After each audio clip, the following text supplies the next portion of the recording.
सुप्रभात। अविनाशी, यह हमारी आज की आध्यात्मिक चर्चा का विषय है। अविनाशी, आदि पुरुष परमेश्वर रूप वाले और ब्रह्मा रूप मुख्य शाखा वाले जिस संसार रूप पीपल के वृक्ष को अविनाशी कहते हैं तथा वेद जिसके पत्ते कहे गए हैं, उस संसार रूप वृक्ष को जो पुरुष मूल सहित तत्व से जानता है वो वेद के तात्पर्य को जानने वाला है। उस संसार वृक्ष की तीनों गुणों रूप जल के द्वारा बढ़ी हुई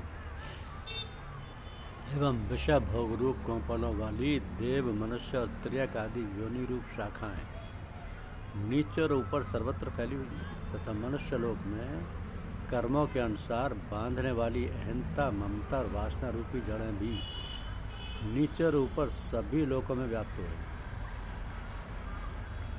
तो संसार वृक्ष का स्वरूप जैसा कहा है वैसा यहाँ विचार काल में नहीं पाया जाता, क्योंकि ना तो इसका आदि है और ना अंत है तथा ना इसकी अच्छी प्रकार से स्थिति ही है। इसलिए सहनता, ममता और वासना रूप अति दृढ़ मूलों वाले संसार रूप पीपल के वृक्ष को दृढ़ वैराग्य रूप शस्त्र द्वारा काट कर उसके पश्चात उस परम पद रूप परमेश्वर को भली भांति खोजना चाहिए, जिसमें गए हुए पुरुष फिर लौटकर संसार में नहीं आते और जिस परमेश्वर से इस पुरातन संसार वृक्ष की प्रवृत्ति विस्तार को प्राप्त हुई है, उसी आदि पुरुष नारायण की शरण हूँ, मैं शरण हूँ, इस प्रकार दृढ़ निश्चय करके उस परमेश्वर का मनन और निधिध्यासन करना चाहिए।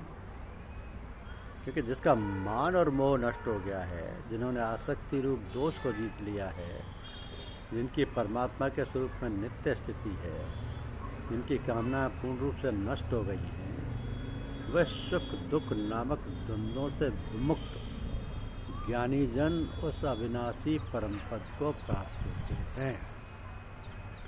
जिस परम पद को प्राप्त होकर मनुष्य लौटकर संसार में नहीं आते, उस स्वयं प्रकाश परम पद को न सूर्य प्रकाशित कर सकता है, न चंद्रमा और न अग्नि।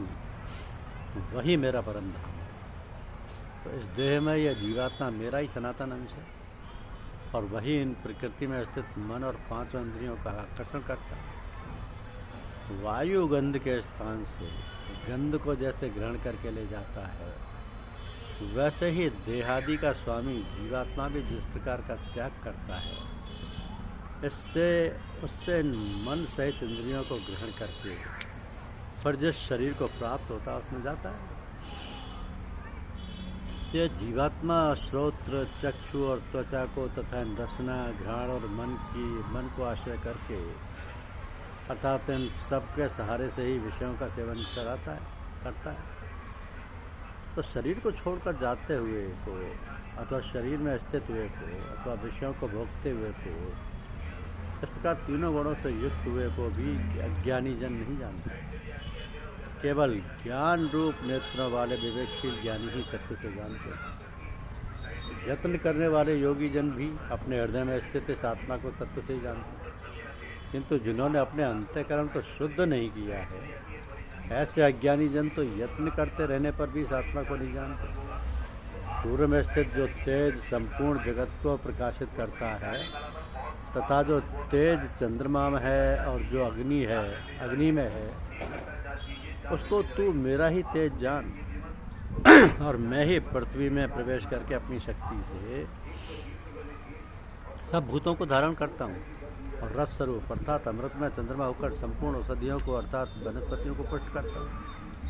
तो मैं ही सब प्राणियों के शरीर में स्थित रहने वाला प्राण और अपान से संयुक्त वैश्वानर अग्नि रूप होकर चार प्रकार के अन्न को पचाता हूँ। क्या है चार प्रकार के? भक्ष्य, भोज्य, लेह्य और चेष्य। भक्ष्य, भोज्य, लेह्य और चोष्य, ऐसे चार प्रकार के अन्न होते हैं। उनको जो चबाकर खाया जाता है वो भक्ष्य है, जैसे रोटी आदि। जो निगला जाता है वो भोज्य है, जैसे दूध आदि। जो चाटा जाता है वो लेह्य है, जैसे चटनी आदि। और जो चूसा जाता है वो चोष्य है, जैसे ईख आदि।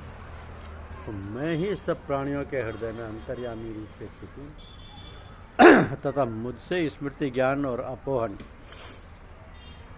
होता है और सब वेदों द्वारा मैं ही जानने के योग्य हूँ तथा वेदांत का कर्ता और वेदों को जानने वाला भी मैं ही। इस संसार में नाशवान और अविनाशी भी ये दो प्रकार के पुरुष हैं। इनमें संपूर्ण भूत प्राणियों के शरीर तो नाशवान और जीवात्मा अविनाशी कहा जाता है।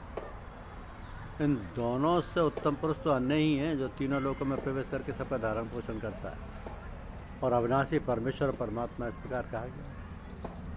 अब क्योंकि मैं नाशवान जड़ वर्ग क्षेत्र से तो सर्वतातीत हूँ और अविनाशी जीवात्मा से भी उत्तम, इसलिए लोक में और वेद में भी पुरुषोत्तम नाम से प्रसिद्ध हूँ। जो ज्ञानी पुरुष मुझको इस प्रकार तत्व से पुरुषोत्तम जानता है वो सर्वज्ञ पुरुष सब प्रकार से निरंतर मुझ वासुदेव परमेश्वर को ही भजता है। इस प्रकार ये अति रहस्ययुक्त गोपनीय शास्त्र मेरे द्वारा कहा गया। इसको तत्व से जानकर मनुष्य ज्ञानवान और कृतार्थ हो जाता है। ज्ञानवान और कृतार्थ हो जाता है। जैसे विभाग रहित स्थित हुआ भी महाकाश घटों में पृथक पृथक की भांति प्रतीत होता है, वैसे ही सब भूतों में एक ही रूप से स्थित हुआ भी परमात्मा पृथक पृथक की भांति प्रतीत होता है। इसी से देह में स्थित जीवात्मा को भगवान ने अपना सनातन अंश कहा है। सनातन अंश, क्योंकि इस संसार का जैसा स्वरूप शास्त्रों में वर्णन किया गया है, जैसा देखा सुना जाता है, वैसा तत्व ज्ञान होने के पश्चात नहीं पाया जाता। इस प्रकार आँख खोलने के पश्चात स्वप्न का संसार नहीं पाया जाता। ब्रह्मलोक तक के भोग क्षण का नाशवान है, ऐसा समझकर संसार के समस्त विषय भोगों में सत्ता, सुख, प्रीति और रमणीयता का ना भासना ही दृढ़ वैराग्य रूप शस्त्र है। धन्यवाद। YouTube चैनल को लाइक और सब्सक्राइब अवश्य कीजिए। शुक्रिया।